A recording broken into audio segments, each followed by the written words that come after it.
Imagine waking up tomorrow in a world where the government can decide what you think, what you can say, and what you can own. Who would protect you? Who would defend your right to be you? The way we answer these questions today, in democracies, in education, in human rights, even in how we think about personal identity, comes largely from one man, John Locke. Locke is the philosopher who said that no one is born with ideas already inside their mind, that all knowledge comes from experience, and that freedom, life, and property are natural rights, not gifts from kings, not privileges from the state, but rights you carry simply because you are human. This is the story of his life. This is the story of the ideas that changed the modern world. This is John Locke. Before we dive into his life and his ideas, hi, I'm Federico, and this is The Mind of the Masters. If you enjoy deep thinkers and world-changing ideas, make sure you like the video and subscribe. I also want to hear from you. Tell me in the comments, which thinker, which writer, which revolutionary mind should I explore next? There's a new episode every day. So now, let's begin. Chapter 1. John Locke was born on August 29, 1632, in a small town called Rington, in England. His father fought in the English Civil War. So from his very childhood, Locke grew up surrounded by a society in conflict, a society that was literally arguing about what power is and who should have it. As a young man, Locke studied at Oxford, but not as a distant, abstract professor. He was deeply curious. He learned medicine. He learned about the new science of his time, gravity, air pumps, blood circulation, this world of experiments that was exploding everywhere. Locke became friends with many scientists who were breaking the medieval worldview. They were replacing dogma with evidence, replacing authority with observation, replacing superstition with the scientific method. These friendships would shape him forever. Locke later worked as a physician and political advisor. He traveled. He saw governments up close. He saw corruption. He saw how power can destroy freedom. When there are no limits, he began to write. For years he quietly developed his ideas on knowledge, on government, on human rights. He published slowly and strategically, not all at once. He waited for the right moment because ideas like his were dangerous for the old system. Finally, in 1689, after political chaos and revolution, Locke published the works that would make him one of the most important philosophers in history. An essay concerning human understanding, about how the mind works and how we know anything at all, and the two treatises of government, a new blueprint for political freedom. These books would influence the Enlightenment, the American Revolution, the French Revolution, modern education theory, individual rights, and constitutional democracies across the world. Locke died in 1704, peacefully at 72. But his ideas never died. They continue to shape the world we live in, silently. Every time you say the word rights, every time you question authority, every time you ask for evidence. This is where his philosophy begins. Next, we explore the core, Locke's theory of knowledge. Chapter 2. Locke begins his revolution in philosophy with a simple and shocking claim. Humans are not born with ideas. We are not born already knowing math, justice, God, logic, or morality. Instead, at birth, the mind is a blank page, a white sheet of paper, a clean notebook with no words written on it yet. Locke called this tabula rasa, scraped tablet, or blank slate, so if the notebook is empty at the start, how does it get filled? For Locke, all knowledge comes from experience, not from authority, not from tradition, not from some mystical library inside your soul, from experience. He divides this experience into two main sources. First, sensation, everything we learn through our senses, sight, sound, taste, touch, smell. A baby touching a hot surface learns about pain and heat. Second, reflection. This is the mind thinking about those experiences, comparing them, connecting them, remembering them, forming ideas about them. In a way, the mind is like a recording studio. The senses bring in raw audio tracks, impressions of the world. Reflection is the mixing engineer, combining and editing those tracks into concepts, patterns, stories, theories. Now, notice how radical this is. It means ideas don't drop from heaven.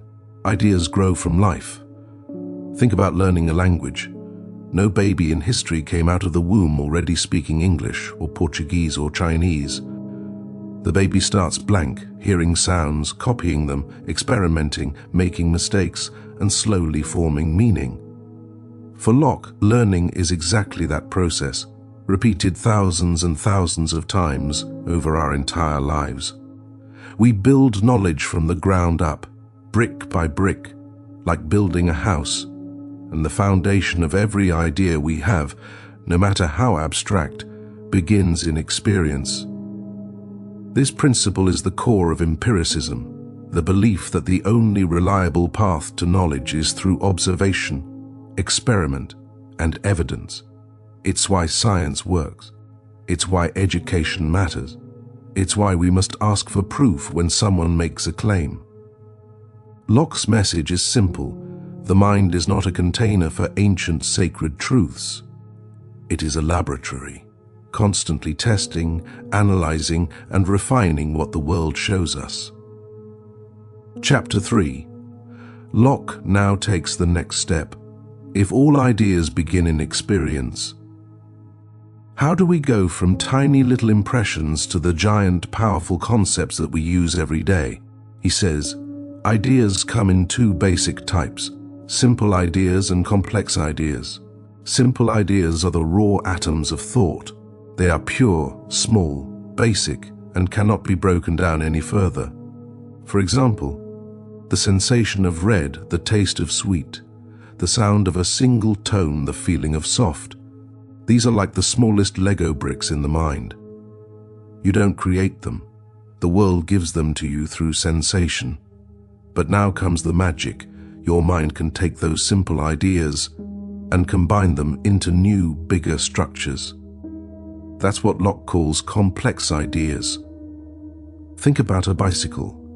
When you think bicycle, you're combining many simple ideas. 2 wheels, a seat, a metal frame. The motion of moving forward, the feeling of balance. You've fused multiple simple sensations from life, and reflection organizes them into one concept, bicycle. Let's try another one, justice. Justice seems abstract, but for Locke, even this starts as simple ideas. Someone obeying a rule, someone breaking a rule, the feeling that punishment is fair, the feeling that reward is deserved. The mind stitches these bits together and produces the complex, abstract idea of justice. So here is the key lesson. The mind is not a treasure chest full of ready-made truths. The mind is an architect, designing structures from tiny sensory bricks. You don't receive complex ideas pre-packaged. You build them. Every concept, every belief, every theory, every memory is constructed from the raw material that life provides. This is how Locke explains human knowledge. First comes simple ideas, sensations of color, sound, taste, shape. Then the mind combines them, forming complex ideas like tables, bicycles, justice, love, and even God. Knowledge is not magic. Knowledge is construction. Chapter 4. Now Locke takes us deeper, from knowledge to who we are. What makes you you? Is it your body, your face, your DNA? Locke says, no. Personal identity, the self that persists over time, is not about your body. It's about your consciousness. It's about your memories. It's about your ability to remember yourself experiencing things. Think of it like a movie reel. Each memory is a frame. Your identity is the thread that connects those frames, the story that runs through the film. For example, if you wake up one day and forget everything from your childhood, Locke would argue technically the you who existed before is not fully the same person as the you who exists now. Or consider sleep. Your body rests, but your consciousness, the continuity of memory, is paused, then resumes. It's the memory that links before sleep and after sleep into one identity. Locke also uses a famous thought experiment. If a prince's consciousness were transferred into a cobbler's body, who is the person inside that body? The answer: the prince, because identity follows consciousness, not the physical form. In other words, you are your mind, your awareness, your memory, not just the skin and bones that carry you through life. This idea was revolutionary. It challenged the old view that identity is fixed in the body or in a soul. It showed that personal responsibility, morality, and human rights all depend on consciousness, on awareness, not merely on birth or physical continuity. Locke's view connects deeply to modern debates. What makes someone responsible for their actions? What happens to identity with memory loss or brain injury? Who are you really if your mind changes? By linking identity to memory, Locke created a framework for understanding the self that resonates even in psychology, neuroscience, and philosophy today. Chapter 5. Locke now moves from the mind to society. He asks a simple but powerful question: what would life be like without government? Locke calls this the state of nature. Imagine a world with no laws, no police, no courts. Everyone is free, truly free. You can walk anywhere, speak your mind, take what you want. Sounds exciting at first, right? But Locke warns, freedom without rules comes with danger. People have natural rights, life, liberty, and property, but in the state of nature, there is no one to guarantee them. If someone decides to steal your crops, hurt you, or take your land, your rights are at risk. So what do people do? They form a social contract. The social contract is an agreement. We consent to create a government. We agree to follow certain rules, and in return, the government protects our rights. Think of it like a neighborhood watch. If every neighbor agrees to lock their doors and respect each other's property, the community becomes safer. If someone breaks the rules, the group enforces consequences. Locke's radical idea: the government exists to serve the people, not the other way around. And here is the revolutionary part: if a government fails, if it stops protecting life, liberty, or property, the people have the right to replace it.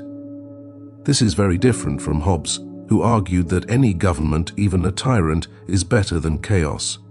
Locke believed in limited government, accountability, and consent. In short, the state of nature shows us our natural freedom and rights. The social contract shows how we organize to protect those rights. And the right to revolt reminds rulers that power comes from the consent of the governed, not from force or birthright. This framework would go on to inspire democracies, constitutions, and revolutions for centuries. Chapter 6. Locke knew that giving all power to one person is dangerous. Absolute power can corrupt. Unchecked authority can destroy rights. So he proposed a simple but brilliant solution: separate the powers of government. Think of it like dividing chores in a shared apartment. If one roommate does everything, cooking, cleaning, paying bills, they might start taking advantage of the others. But if each roommate has a clear role, the system works better.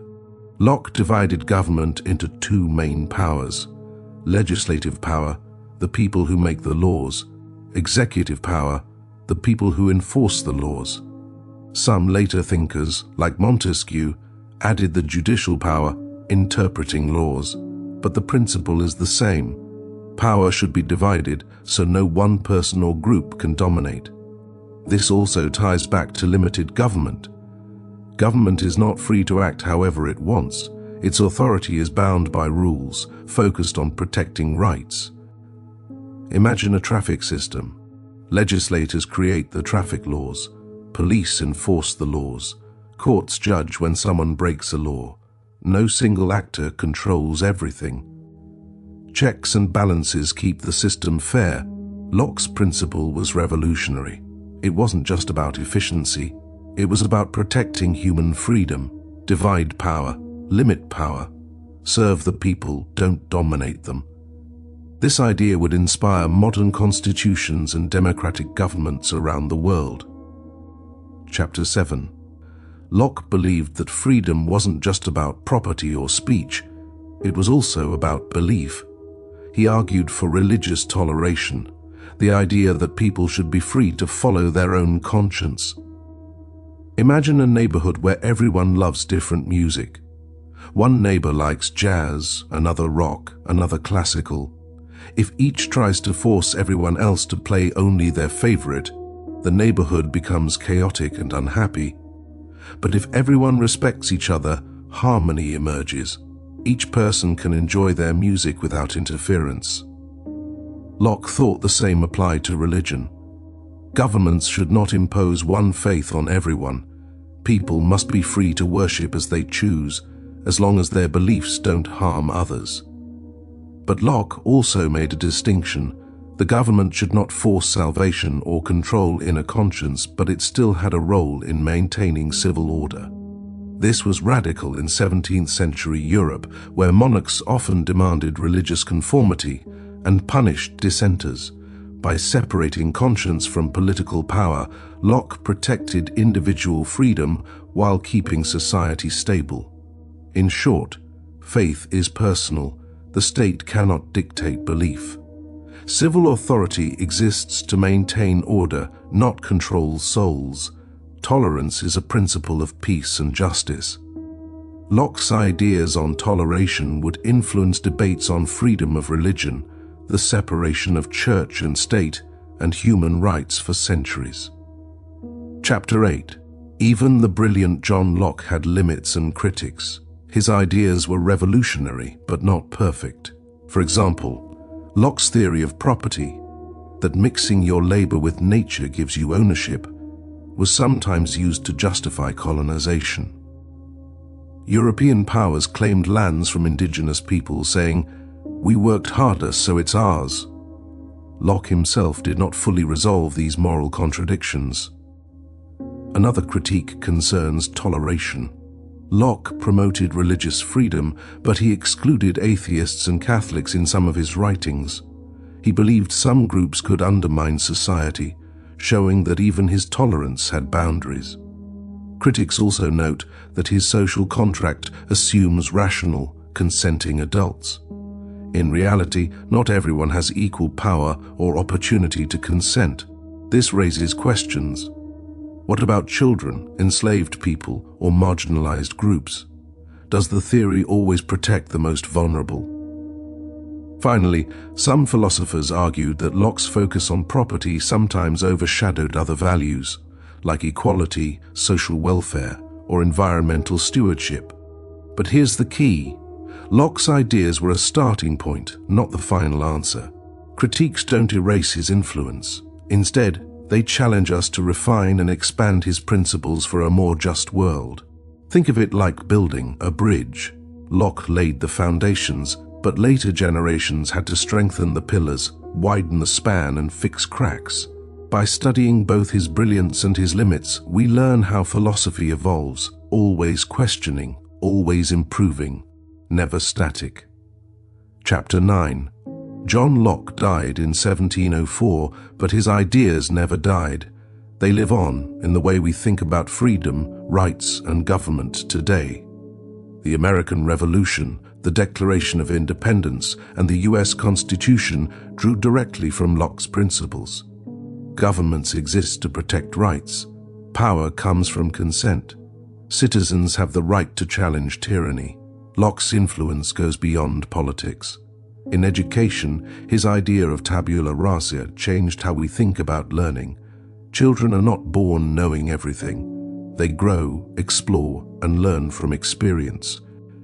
Every teacher, every parent, every mentor is shaping a blank slate. In philosophy and psychology, Locke inspired the study of personal identity, memory, and consciousness. Who we are, how we learn, how we reason, all bear his fingerprints. Even today, Locke is relevant in debates about data, privacy, and digital property. Who owns your information online? Who controls the rights to what you create? Locke would say, ownership comes from labor and consent, not from arbitrary control. Think of Locke as a seed planted centuries ago. The tree he grew has many branches: democracy, human rights, education, personal freedom, scientific thinking, and it continues to bear fruit today. By understanding Locke, we understand why we value freedom, knowledge, and justice, and why it's up to each generation to protect and expand them.